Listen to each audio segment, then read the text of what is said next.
ద్వాదశ రాశులలో 9వ రాశి అయినటువంటి ధనుసు రాశి మిత్రులారా, 2026 ఏప్రిల్ నెల మీకు శుభాశుభ ఫలితాలు ఎలా ఉన్నాయంటే ఒక వార్నింగ్ బెల్ అని చెప్పచ్చు. మీకు జాగ్రత్తగా ఉండండి, భయం ఉండాలి, ప్రతి పనిలోనూ ప్రతి చర్యలోనూ జాగ్రత్తగా ఉండండి, నోరు అదుపులో పెట్టుకోవాలి. అన్వాంటెడ్ డిస్కషన్స్, అన్వాంటెడ్ కామెంట్స్ ఇవన్నీ చెయ్యకూడదు. రైట్. ఈ నెల మీకు గ్రహస్థితులు ఎలా ఉన్నాయని చెప్తే శని మరియు రాహు మీనరాశిలో చతుర్థ స్థానంలో ఉన్నారు. ఇబ్బంది పెట్టే 2 గ్రహాలు కూడా ఈసారి ఇబ్బందిగా ఉన్నారు కాబట్టి జాగ్రత్త. శని రాహు ఇద్దరు జాగ్రత్తగా ఉండాలి. కేతు కన్యా రాశిలో దశమ స్థానంలో ఉండడం వల్ల ఉద్యోగంలో అనిశ్చితి, మార్పులు వచ్చే అవకాశాలు ఉన్నాయి. గురు మిథున రాశిలో సప్తమ స్థానంలో ఉండడం వల్ల సంబంధాలు, భాగస్వామ్యాల అవకాశాలు వస్తున్నాయి. ఈ నెల మార్పులు ప్లస్ సంబంధాలు కలిసి ఉంటాయి. మరి ఉద్యోగస్తులు ఎలా పనిలో మార్పులు వస్తాయి. బాధ్యత వల్ల స్ట్రెస్ పెరుగుతుంది. పై అధికారులతో మాట్లాడేటప్పుడు జాగ్రత్త. కొంతమందికి జాబ్ చేంజ్, జాబ్ పోవడం. ఇదేంటి గురుగారు ఇలా చెప్తున్నారంటే చెప్పక తప్పట్లేదు, కానీ చెప్పాలి. జాగ్రత్త పడండి. మీరే ఉద్యోగం వదిలిపోయేటట్టుగా అక్కడ క్రియేట్ అవుతుంది. మీ ప్రెస్టేజ్ ద్వారా సంతకం పెట్టి బయటకు వచ్చేసారనుకోండి, మళ్ళీ ఉద్యోగం రావడం కష్టం అవుతుంది. కాబట్టి ఒక మెట్టు దిగండి. క్షమాపణ చెప్పడంలో తప్పులేదు, జాగ్రత్తగా ఉండండి.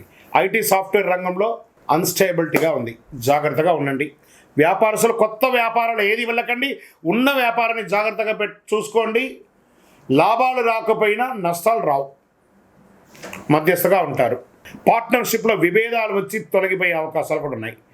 ఆదాయం చాలా స్ట్రగుల్ అవుతారు. బ్యాంక్ లోన్స్ కోసం, చిట్ ఫండ్స్ కోసం ఎదురు చూస్తున్నారా, క్రష్ అవుతున్నారు. మరి మీరు బిల్డింగ్ పర్మిషన్స్ కోసమో దానికో ప్రభుత్వాల దగ్గర నుంచి మీరు పర్మిషన్ కోసం పెడుతున్నారా, అది కూడా ఆలస్యం అవుతుంది. షేర్ మార్కెట్ అస్సలు ముట్టుకోకండి. ఈ నెల షార్ట్ టర్మ్లో రాంగ్ డిసిషన్ వల్ల మొత్తం నష్టమైపోతారు. Long time better. ఉన్నటువంటి షేర్స్తోనే కంటిన్యూ చేయండి. బ్యాంకింగ్, ట్రావెల్ రంగాలు కాస్త కదలిక కనబడుతుంది. రియల్ ఎస్టేట్ విషయానికి వస్తే మీరు ఉన్న ఇల్లు మార్పు లేదా స్థలం అమ్మడం, కొనుగోలులో వచ్చే లాభాలు తగ్గడం, పత్రాలు సరిగా లేకుండా ఉండడం, ఇవన్నీ జాగ్రత్త పడండి. కుటుంబంలో మిశ్రమ ఫలితాలు, భార్యాభర్తల మధ్య సఖ్యత లోపం అవ్వడం, అన్నదమ్ములు పెద్దవాళ్ళ దగ్గర సఖ్యత లోపకుండా ఉండడం, మీకు మీరే మిమ్మల్ని ఇబ్బంది పెట్టుకుంటున్నారు కాబట్టి కాస్త జాగ్రత్త పడండి. వీటన్నిటికీ శత్రువు ఎవరు అనంటే మీ నోరు. ఈ నెల మీరు ఎంత అదుపులో పెట్టుకుంటే అంత మంచి ఫలితాన్ని పొందుతారు. విద్యార్థులకి మధ్యస్థ ఫలితం, కానీ కష్టపడాల్సి వస్తుంది. 2-3 తరగతులు వచ్చే అవకాశాలు ఉన్నాయి. విదేశీ అవకాశాలు, వీసా ప్రయాణాలకు జరిగే అవకాశాలు ఉంది, కాస్త మిశ్రమంగా ఉంది. ఇంకా కళాకారులకి, వీడియో రంగం వారికి కూడా ఈ నెల కాస్త మిశ్రమంగా ఉంది. మీరు ఏదో చేసి వైరల్ అవ్వాలని అనుకుంటారు, అది కొంచెం ఒక్కొక్కసారి ఇబ్బంది కూడా పెట్టే అవకాశాలు ఉంటాయి, జాగ్రత్త. కొత్త భాగస్వామ్యం, పరిచయాలు పెరుగుతాయి. ఇంకొక ఛానల్తో పోటీ పడకండి. మీ ఛానల్ ఎలా డెవలప్ చేయాలని మాత్రం ఆలోచించండి. ఇంకా నటీనటులకి మిశ్రమంగా ఉంటుందని కూడా చెప్పచ్చు. వ్యవసాయదారులకు వస్తే సగటు ఫలితాలు ఉంటాయి. పంటలపై శ్రద్ధలు పెట్టండి. మంచి కాంపోజిట్స్ అవన్నీ కూడా చల్లడం, మందులన్నీ కూడా కరెక్ట్గా చల్లడం, అలాంటివన్నీ చూసుకోండి.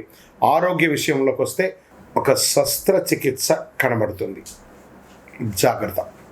ఇది ఈ నెల జీర్ణ సమస్య, మానసిక ఒత్తిడి, నిద్ర సరిపడా లేకపోవడం, దీనికి యోగా, ధ్యానం చేయాలి.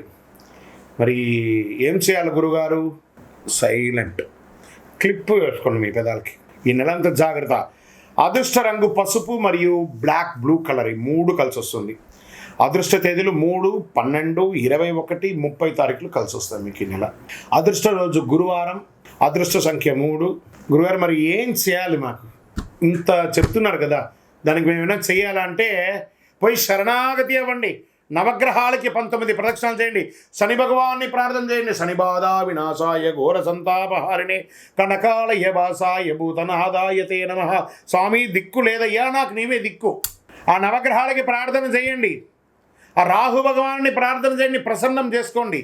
నవగ్రహాలకి వీలుంటే 108, 54, 36, 19 ఇలా సంఖ్యలతో ప్రదక్షిణం చేయండి. మనం వస్తువులతో, కమోడిటీస్తో చేయడం కాదు, శారీరకంతో చేసినటువంటి సేవకు భగవంతుడు కరుణిస్తాడు. అరే వీడు నా సన్నిధిలో వచ్చి తిరుగుతున్నాడు, నేను వాడికి ఇబ్బంది పెడుతున్నాను తెలుసు. ఇబ్బంది పెట్టేవాడికి కాస్త అనుకూలం చేయకపోయినా ప్రతికూలం చేయకుండా ఉంటేనే అది అనుకూలం చేసినట్టే కదా. అలాంటి అవకాశాలు ఉన్నాయి. మీ వయసు ఎంత ఉందో అన్ని దీపాలు వెలిగించండి.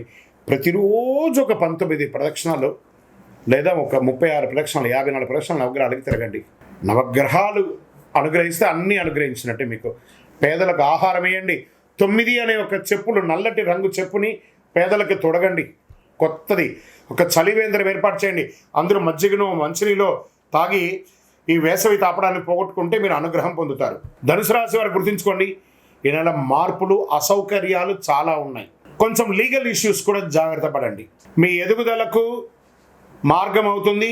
గ్రహాలు పరీక్షిస్తాయి, కానీ మీకు దారి చూపిస్తాయి. మిమ్మల్ని ట్యూన్ చేస్తుంది. మీరు ఎలా ఉండాలని ట్యూన్ చేస్తుంది. మీ నిర్ణయం, మీ భవిష్యత్తు. మరి ఏం చేయాలి గురుగారు? మాకేమైనా ఒక పరిహారం, అద్భుతమైనటువంటి శీఘ్ర పరిహారం ఇవ్వండి అంటే, శని ప్రీతికి చాలా విశేషమైనటువంటి మాల ఈ కరుంగాళి మాల.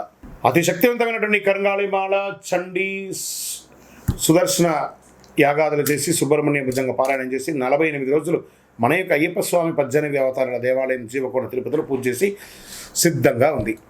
కావాల్సిన వారు ఆ డిస్ప్లేలో నంబర్కి కాల్ చేయండి. చూడండి, ఆ మాలను చూసిన తర్వాత కొనండి. ఇంకా గురుగారు, మరి ఈ నెల నేను మీ జాతకం తెలుసుకోవాలనుకుంటున్నానండి. గోచార కాకుండా ప్రత్యేకంగా ఎలా ఉంది అంటే, మీ పరిసర ప్రాంతాల్లో ఉన్న గురువుని సంప్రదించండి.